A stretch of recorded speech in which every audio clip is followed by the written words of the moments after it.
ଜଳାଭିଷେକ ସାରି ଫେରିବା ବାଟରେ ଦୁର୍ଘଟଣା ଜଣେ କାଉଡ଼ିଆ ମୃତ। ଅଧୁରା ରହିଗଲା ମା ତାରିଣୀଙ୍କ ଦର୍ଶନ। ଦେବାଧିଦେବ ମହାଦେବ ନିକଟକୁ ଆସିଥିଲେ ପବିତ୍ର ଶ୍ରାବଣ ମାସରେ ଜଳାଭିଷେକ ପାଇଁ। ଜଳାଭିଷେକ ସାରି ଫେରିବା ବାଟରେ ଦୁର୍ଘଟଣା ଜଣେ ଶୈବ ଭକ୍ତଙ୍କ ମୃତ୍ୟୁ ଓ ଅନ୍ୟ କିଛି ଗୁରୁତର ଆହତ ହୋଇଥିବା ଜଣାପଡ଼ିଛି। ଏଭଳି ଏକ ଦୁର୍ଘଟଣା ସାମ୍ନାକୁ ଆସିଛି କେନ୍ଦୁଝର ଜିଲ୍ଲାରେ, ଯାହାକି ସୂଚନା ରହିଛି ଗତକାଲି ରାଉରକେଲା ସେକ୍ଟର 2ରୁ କିଛି ଶୈବ ଭକ୍ତ ଜଳାଭିଷେକ ପାଇଁ କେନ୍ଦୁଝର ଜିଲ୍ଲାର ଚମ୍ପୁଆ ଉପଖଣ୍ଡ ଯୋଡ଼ା ଥାନା ଅନ୍ତର୍ଗତ ମୁର୍ଗା ମହାଦେବଙ୍କ ନିକଟକୁ ଆସିଥିଲେ।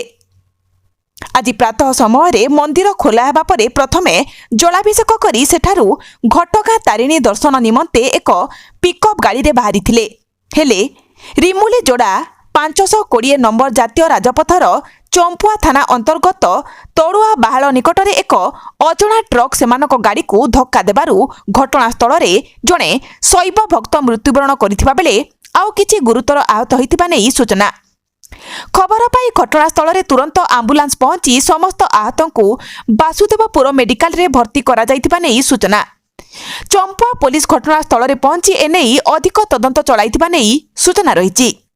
କେନ୍ଦୁଝର ଜିଲ୍ଲାରୁ ସରୋଜ କୁମାର ମହାପାତ୍ରଙ୍କ ରିପୋର୍ଟ।